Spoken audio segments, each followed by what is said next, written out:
Hell yes, I'm excited about a post-materialist world because materialism crushed everything into only that could be weighed and measured. And now all the rest is coming back into play. I'll explain to you what I mean.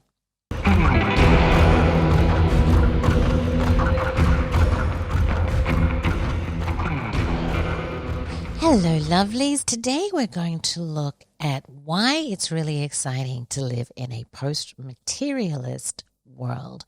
Because the truth of the matter is that materialism kind of squished us into what I would describe as flatlanders. Materialism kind of picked one slice of reality and called it the whole world.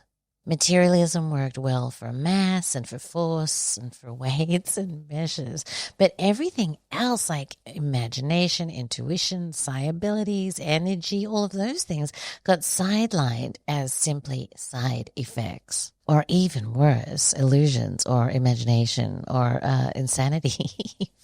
Right? Things like Kundalini experiences would end you up in the mental ward.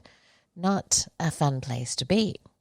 In fact, materialism said, if it can't be measured, it doesn't exist. And so what that did is that cut out so much of human experience, so much that unless you really start thinking about it, you have no idea how much we've lost. So what I'm going to do today is just go through a few things to give you an idea of what actually opens to us in a post-materialist world. And let me tell you, it's really exciting.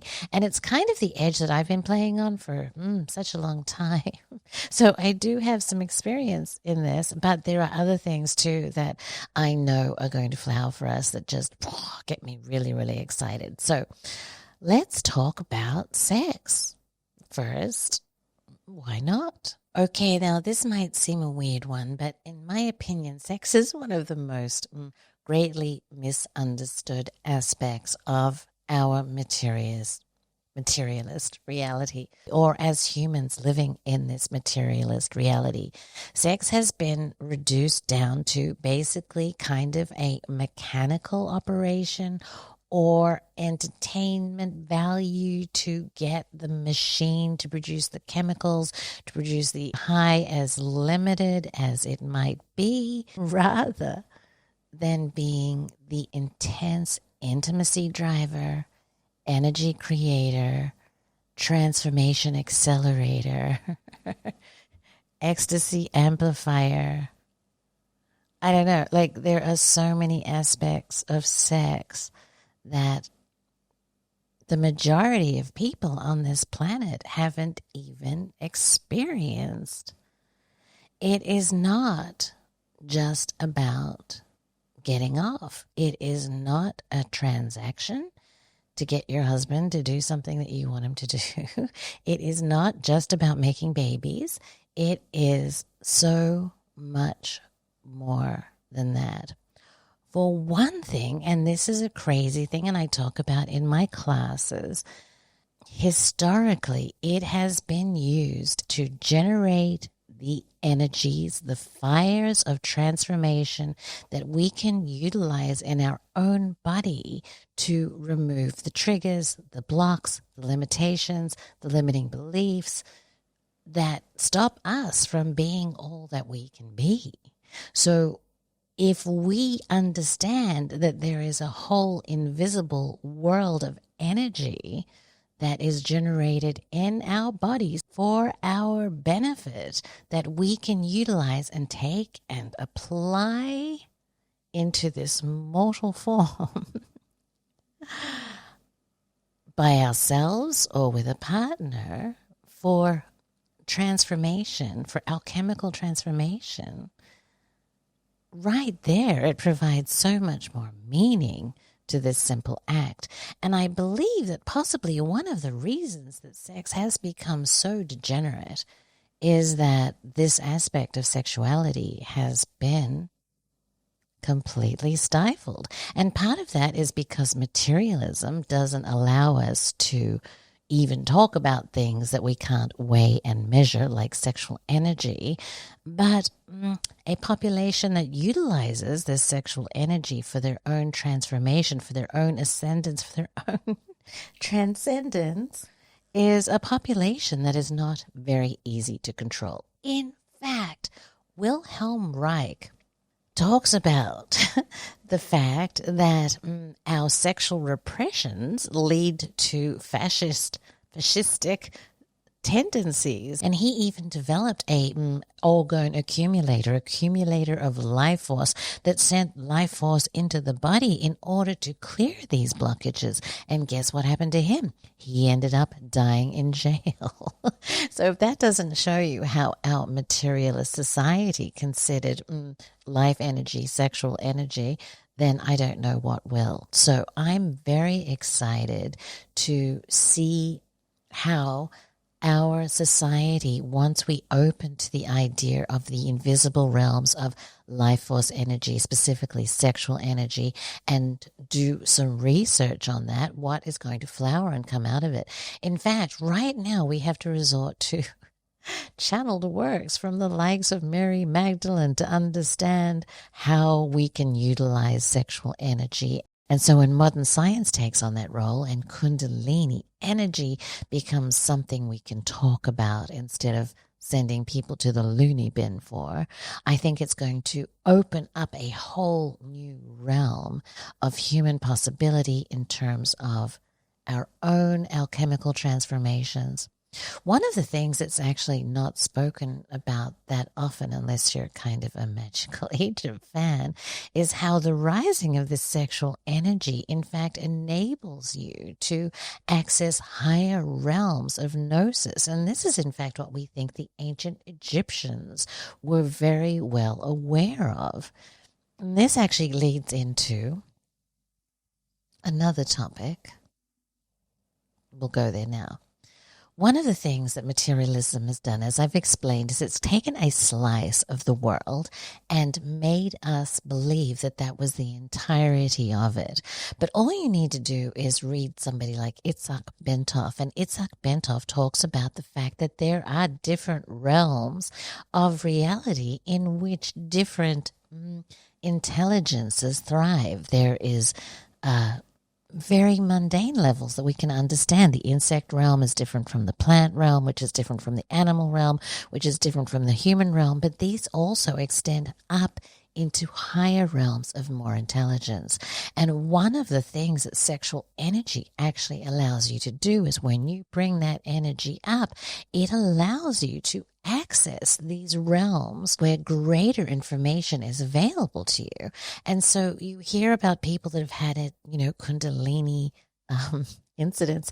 I think we talk about this a lot in season 3, and how people seem to have all the information that they could ever possibly want to access available to them. And Chance, when he had his Kundalini experience, sat there crying with joy and writing for 2 weeks straight as he was able to access this realm of information because his energy had risen. Now, we believe that this is what the ancient Egyptians were aware of, and that they understood that with greater levels of energy in your body, you can access greater realms of information. And this is how they were able to figure out all the things that they were able to figure out, how they were so much smarter than we could possibly imagine, not because they had computers, but because they could tap in to the big information field, and they did that through raising their sexual energy. So these are the kinds of things that I think are really exciting if we could apply some of our great intellect to these realms that have been off limits for so long. Another thing that comes up when you're talking about the different realms of reality that become open to us as we expand out of materialism is the old idea of muses, of ancestors, of communicating with no longer or never have been human intelligences. Throughout history, humans have had relationship with gods or netters or muses or ancestors, and all of that had been reduced and cut off to us as a result of living within a materialist paradigm. So that aspect opens once again, and the long history of humanity being able to interact with and capture inspiration or knowledge or prophecy from these realms again becomes open to us to study the mechanics of it, how it actually works, how reliable is the information.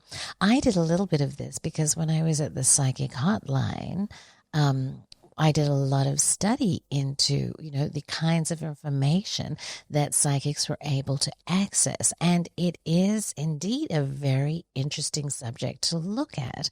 The difference between information that has certainty and information that feels right but doesn't have certainty. These are things that we don't even discuss in this materialist reality, but they are subjects that we can look at and explore and see how we can utilize tapping in for greater inspiration or greater knowledge than we have had access to in this, materialist reality. Forget AI. There is actual I intelligence in this universe of ours. And imagine that if we can tap into some of that. It's a really interesting point. In fact, artificial intelligence seems really smart because it has allowed us to kind of package all of the information that humans have written down over the last however long. But what it doesn't do is it doesn't give us access to new inspiration, to new ideas, to innovations, because it's only repackaging the stuff that we've done before. So if humanity is going to move forward, we need true innovation. We need true inspiration.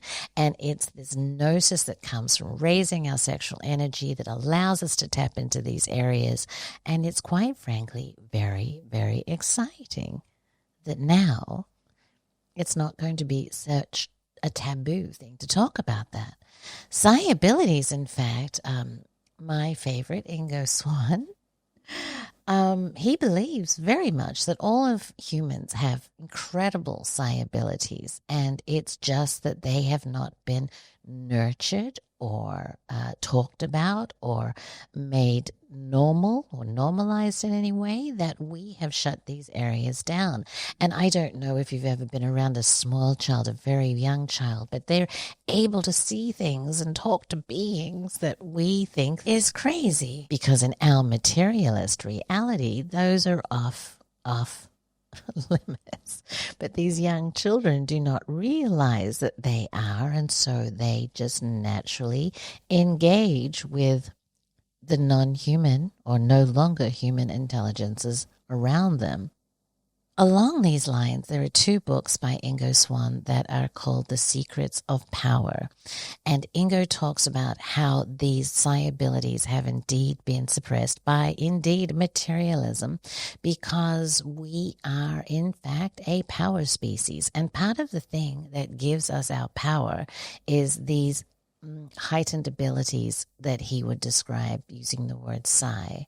And so it's very exciting to me, the idea that the dropping away of materialism will once again open up discussions about these innate God-given abilities or cities that humans have that in fact make us powerful, because there's only one thing that the powerful need, and that's for us to be depowered. So to have these powers returned to us makes us more powerful. So it is indeed very exciting.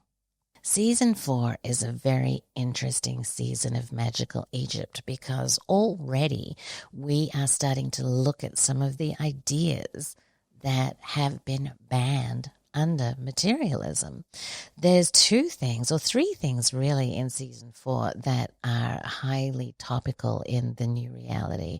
One of them is magic, and another one of them is architecture. Now, we'll talk about magic in a minute, but humans do not realize today that architecture can either be built to enable humanity to thrive, or built in a way that makes humanity sicker and die sooner.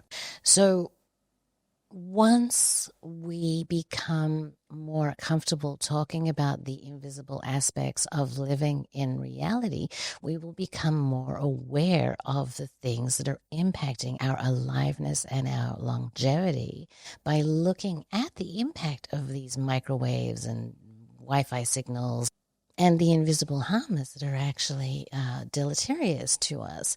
And we can look back in history, in ancient history, and look at the construction of buildings that were actually designed not to stifle us, not to just keep us protected from the elements, that were actually able to help us raise these energies that we were talking about a little while ago.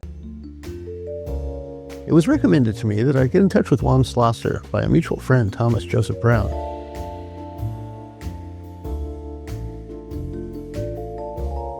Largely due to the giant thing we had in common. He was engaged in the same puzzle as me.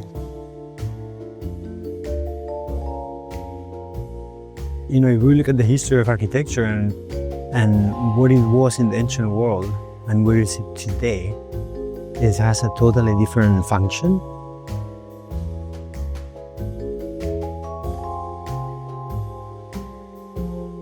Not just architecture, but so many disciplines, sciences, they actually have the same fundamental problem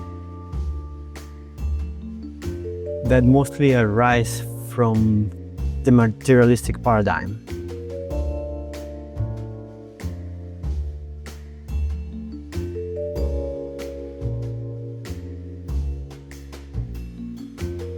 In the moment that we started to be disconnected from the more subtle energy world, the world of the spirit, or the world of the subtle energies, is where architecture and many other disciplines began to actually descend into this world of materialism.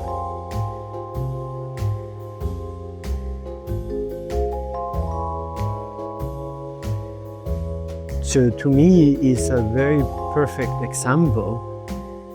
Architecture, like many other expressions of human arts and knowledge, reflects that very condition or that very state of mind that we are in right now.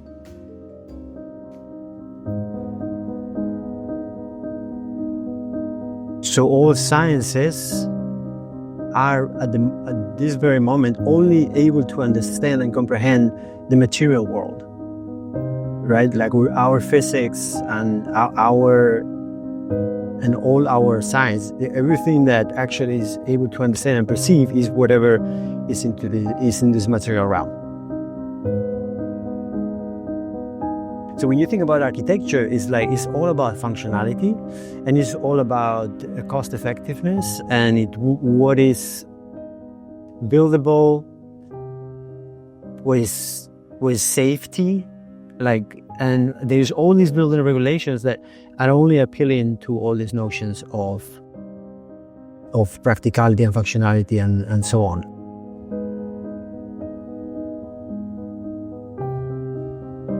So if you think about temple science and the ancient world and the types of structures and temples that were built, they seem to carry a tradition that still very deeply remembering these notions and these ideas.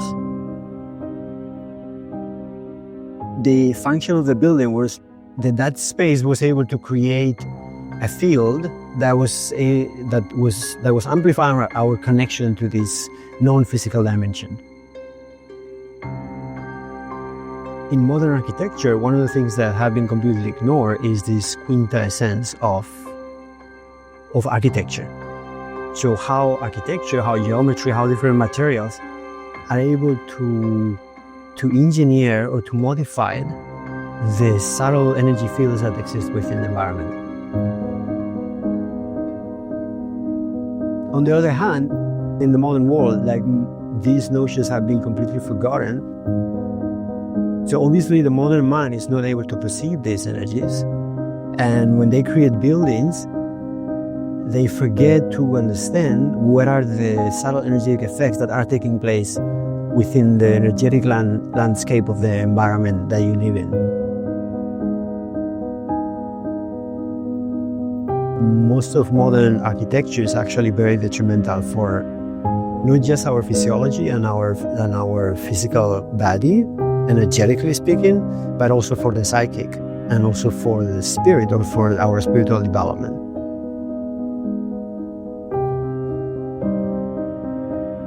The temples are technology. They're tools, machines from a scientific paradigm that no longer exists. The temple technology is one part of what appears to be a complete science, including tools and spaces designed to support and work with the subtle body and the energetic fields that connect us with the living universe.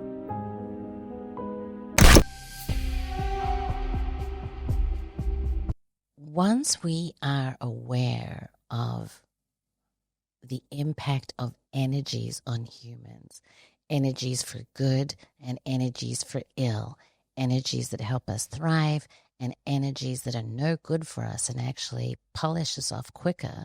Once we actually are able to look at those, then we will be able to stop poisoning ourselves with these invisible EMFs and Wi-Fi's and all of those kinds of things.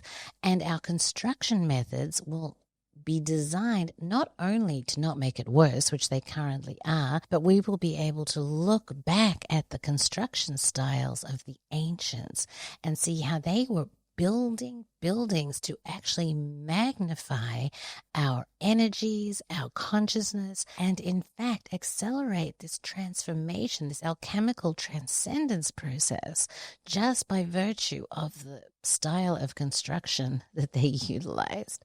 And finally, I want to touch upon magic. For, as we talk about in season 4, magic has been with humanity since all of humanity, except for the last 200 years. And it's interesting that as materialism came in, as scientism came in, as reductionism came in, magic vanished. Now, the fact of the matter is that the idea of magic has been very much distorted.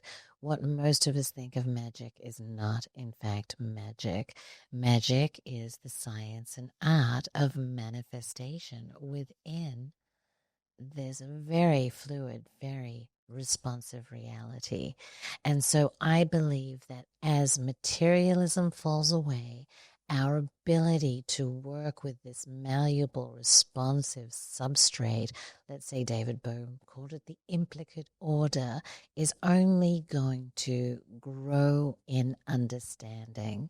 And what this reality actually is, how it works, are all going to be questions that we are going to get a much better understanding of. And believe me, I think it's something that we're all going to be very surprised about at the end of the day. So, my lovelies, this is just a quick, brief look at how a post-materialist reality might work. We do go deeper into the subject of magic and architecture and frequencies and resonances and waves in the new season 4, things that I can only touch upon here. And they're subjects that I also cover in my Substack as well. And there's an essay on there about materialization of impossible vases. You know those crazy vases from Egypt that nobody can understand how they were actually made? Well, that kind of discussion is now available to us in a post-materialist world. So it's really, really exciting. I'm not saying that everything that I'm saying is true. I'm saying that the post-materialist reality gives us space to ask much more interesting questions. So let's do it. Let's free our minds, lovelies. And who knows what the future will bring.